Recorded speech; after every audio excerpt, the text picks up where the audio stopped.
નમસ્કાર અમારા વાલા પેન્શનર મિત્રો, નિવૃત્ત કર્મચારી મિત્રો, ભાઈઓ તથા બહેનો, આપ સૌનું હાર્દિક સ્વાગત છે આપણી પોતાની યુટ્યુબ ચેનલ ગુજરાત પેન્શનમાં।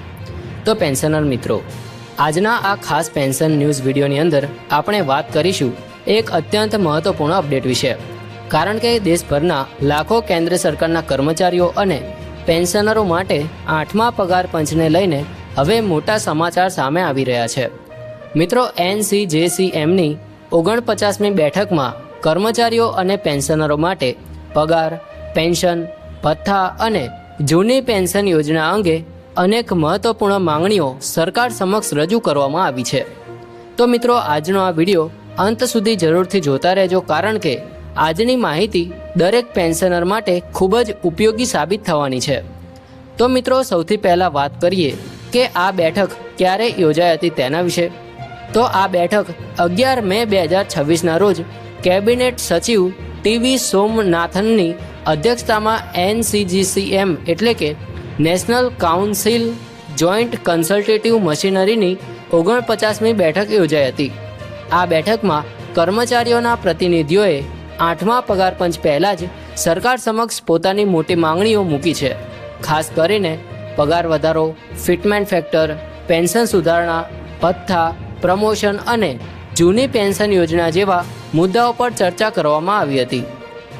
મિત્રો, સૌથી મોટી અને મહત્વપૂર્ણ વાત એ છે કે સ્ટાફ પક્ષે સરકારને એક મેમોરેન્ડમ સુપરત કર્યું છે, જેમાં કર્મચારીઓ અને પેન્શનરોની મુખ્ય માંગણીઓનો સમાવેશ કરવામાં આવ્યો છે।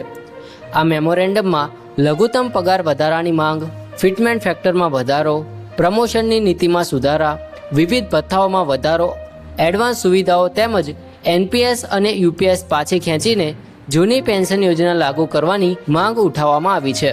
સાથે સાથે હાલના પેન્શનરોને વધુ લાભ મળે તે માટે પણ સરકાર સમક્ષ રજૂઆતો કરવામાં આવી છે।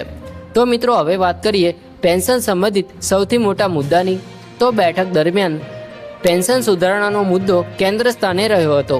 સ્ટાફ પક્ષે સરકારને વિનંતી કરી છે કે 8મા પગાર પંચ હેઠળ હાલના પેન્શનરો માટે ખાસ લાભો આપવામાં આવે, જેમાં પેન્શનમાં વધારો, પુનઃસ્થાપન તેમજ અન્ય લાભોનો સમાવેશ થાય છે। ખાસ કરીને જૂના પેન્શનરો માટે સમાનતા જળવાઈ રહે અને તેમને મોંઘવારીના સમયમાં આર્થિક રાહત મળે તે માટે સરકાર પર દબાણ બનાવવામાં આવી રહ્યું છે। મિત્રો, એક મહત્વપૂર્ણ મુદ્દો ફેમિલી પેન્શનનો પણ ઉઠાવવામાં આવ્યો હતો। સ્ટાફ પક્ષે ચિંતા વ્યક્ત કરી હતી કે મૃતક કર્મચારી અથવા પેન્શનરના પરિવારને મળતી ફેમિલી પેન્શનને ઘટાડીને માત્ર 30% સુધી ન લાવવામાં આવે, કારણ કે આજના સમયમાં મોંઘવારી સતત વધી રહી છે અને પરિવાર માટે આર્થિક રીતે જીવન જીવવું મુશ્કેલ બનતું જાય છે। તેથી ફેમિલી પેન્શન સુરક્ષિત રાખવા માટે પણ સરકાર સમક્ષ માંગ કરવામાં આવી છે। કેબિનેટ સચિવે આ મુદ્દાને 8મા પગાર પંચ સમક્ષ મોકલવાની સંમતિ આપી હોવાનું પણ જાણવા મળી રહ્યું છે। ત્યારબાદ મિત્રો, એક ખૂબ જ મહત્વપૂર્ણ મુદ્દો જૂની પેન્શન યોજનાનો હતો। સ્ટાફ પક્ષે સ્પષ્ટ માંગ કરી છે કે 22 ડિસેમ્બર 2003 પહેલાં જાહેર કરવામાં આવેલી ખાલી જગ્યાઓ પર ભરતી થયેલા કર્મચારીઓને NPSમાં નહીં પરંતુ જૂની પેન્શન યોજના હેઠળ લાવવામાં આવે, કારણ કે ઘણા કર્મચારીઓ લાંબા સમયથી આ માંગ કરી રહ્યા છે કે કર્મચારીઓનું કહેવું છે કે તેમણે ભરતી પ્રક્રિયા જૂની પેન્શન યોજનાના સમયગાળા દરમિયાન પૂર્ણ કરી હતી, તેથી તેમને પણ OPSનો લાભ મળવો જોઈએ। મિત્રો, બેઠક દરમિયાન વિવિધ ભથ્થાઓ અને પગારમાં રહેલી વિસંગતતાઓનો મુદ્દો પણ જોરશોરથી ઉઠાવવામાં આવ્યો હતો। દિલ્હી ફાયર સર્વિસના કર્મચારીઓ અને કેન્દ્ર સરકારના ફાઇટિંગ સ્ટાફ વચ્ચે પગાર સમાનતા લાવવાની માંગ કરવામાં આવી છે।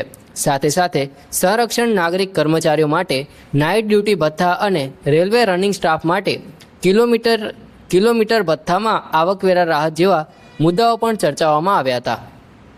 કેબિનેટ સચિવે આ મુદ્દાની તપાસ કરવાનો નિર્દેશ આપ્યો હોવાનું જાણવા મળી રહ્યું છે। તો મિત્રો, હવે સૌથી મોટો સવાલ આવે છે કે 8મા પગાર પંચથી કર્મચારીઓ અને પેન્શનરોને શું ફાયદો થઈ શકે છે અથવા મળી શકે છે। તો હાલની ચર્ચાઓને જોતા એવું લાગી રહ્યું છે કે આગામી સમયમાં પગાર માળખું, પેન્શન નિયમો, ભથ્થા, પ્રમોશન નીતિ અને નિવૃત્તિ લાભોમાં મોટા ફેરફારો થઈ શકે છે। જો કે સરકાર તરફથી હજી સુધી કોઈ સત્તાવાર જાહેરાત કરવામાં આવી નથી, પરંતુ કર્મચારી સંગઠનો સતત દબાણ બનાવી રહ્યા છે કે 8મો પગાર પંચ કર્મચારીઓ અને પેન્શનરો માટે ઐતિહાસિક સાબિત થાય। મિત્રો, ખાસ કરીને પેન્શનરોમાં હવે આશા વધી રહી છે કે ફિટમેન્ટ ફેક્ટરમાં મોટો વધારો થઈ શકે છે, જેના કારણે પેન્શનમાં નોંધપાત્ર વધારો જોવા મળી શકે છે। સાથે સાથે મોંઘવારી ભથ્થા, મેડિકલ સુવિધાઓ અને ફેમિલી પેન્શન સંબંધિત નિયમોમાં પણ સુધારા થવાની શક્યતાઓ વ્યક્ત કરવામાં આવી રહી છે। તેથી દેશભરના લાખો પેન્શનરો હવે સરકારના આગામી નિર્ણય પર નજર રાખીને બેઠા છે।